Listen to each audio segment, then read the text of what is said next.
നമസ്കാരം. താരസംഘടന അമ്മയിലെ പ്രശ്നങ്ങൾ പോലീസ് സ്റ്റേഷനും കടന്ന് കോടതിയിലേക്ക് നീങ്ങുകയാണ്.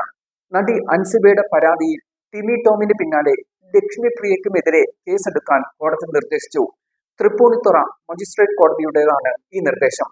വ്യാജ പരാതിയുടെ മറവിൽ മാനസികമായി പീഡിപ്പിച്ചെന്ന അൻസിബയുടെ പരാതിയിലാണ് കോടതി ഇക്കാര്യം നിർദ്ദേശിച്ചത്. എഫ്ഐആർ രജിസ്റ്റർ ചെയ്ത് കാര്യങ്ങൾ വെളിച്ചത്ത് കൊണ്ടുവരണമെന്നാണ് കോടതി ഹിൽ പാലസ് പോലീസിനോട് ആവശ്യപ്പെട്ടത്. നേരത്തെ അൻസിബയുടെ പരാതിയിൽ കോടതി നിർദ്ദേശത്തെ തുടർന്ന് നടൻ ടിനി ടോമിനെതിരെ കേസെടുത്തിരുന്നു. ഈ സംഭവത്തിൽ ഇപ്പോൾ എഫ്ഐആർ രജിസ്റ്റർ ചെയ്ത് അന്വേഷണം നടന്നു വരികയാണ്. അതിനിടയിൽ തന്നെയാണ് അൻസിബയുടെ രണ്ടാമത്തെ പരാതിയിലും കേസെടുത്ത് അന്വേഷണം നടത്താൻ കോടതി നിർദ്ദേശം നൽകിയത്. ലക്ഷ്മിപ്രിയ നൽകിയ ഒരു പരാതിയുടെ അടിസ്ഥാനത്തിൽ അൻസിബയെ സ്റ്റേഷനിലേക്ക് വിളിപ്പിച്ചിരുന്നു.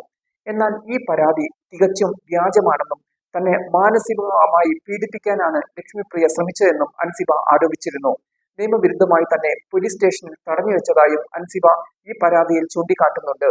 സ്റ്റേഷനിൽ വെച്ച് തന്നെ കൊണ്ട് നിർബന്ധിതമായി മാപ്പ് എഴുതി വാങ്ങിച്ചു എന്ന ഗുരുതരമായ ആരോപണവും അൻസിബ ഒപ്പം ഉന്നയിച്ചിരുന്നു. തൃപ്പൂണിത്തുറ വനിതാ SI ഉൾപ്പെടെയുള്ളവർക്കെതിരാണ് അൻസിബ ഈ പരാതി നൽകിയിരിക്കുന്നത്. ഈ വിഷയത്തിൽ നേരത്തെ മുഖ്യമന്ത്രിക്ക് ഉൾപ്പെടെ അൻസിബ പരാതി നൽകിയിരുന്നു.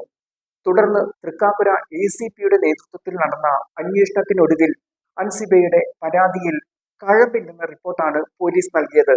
എന്നാൽ പോലീസിന്റെ അന്വേഷണത്തിനെതിരെ അൻസിബ കോടതിയെ സമീപിക്കുകയായിരുന്നു.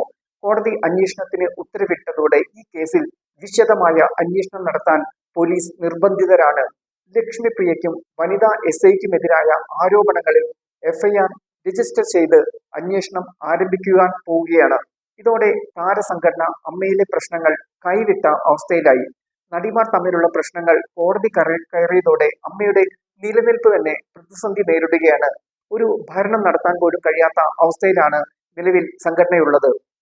പ്രസിഡന്റ് ശ്വേതാ മേനോനും ഭാരവാഹികളും രാജിവെക്കുകയാണ് എന്ന് ജനറൽ ബോഡി യോഗത്തിൽ പ്രഖ്യാപിച്ചിരുന്നു. എന്നാൽ പ്രഖ്യാപനം മാത്രമല്ലാതെ രേഖാമൂലം ഇവർ രാജി നൽകിയില്ല. ഇവർ രാജിവെക്കും എന്ന പ്രതീക്ഷയിൽ ജനറൽ ബോഡി യോഗം രമേശ് പിഷാരയുടെ നേതൃത്വത്തിൽ ഒരു അഡ്ഹോക് കമ്മിറ്റിക്ക് രൂപം നൽകിയിരുന്നു.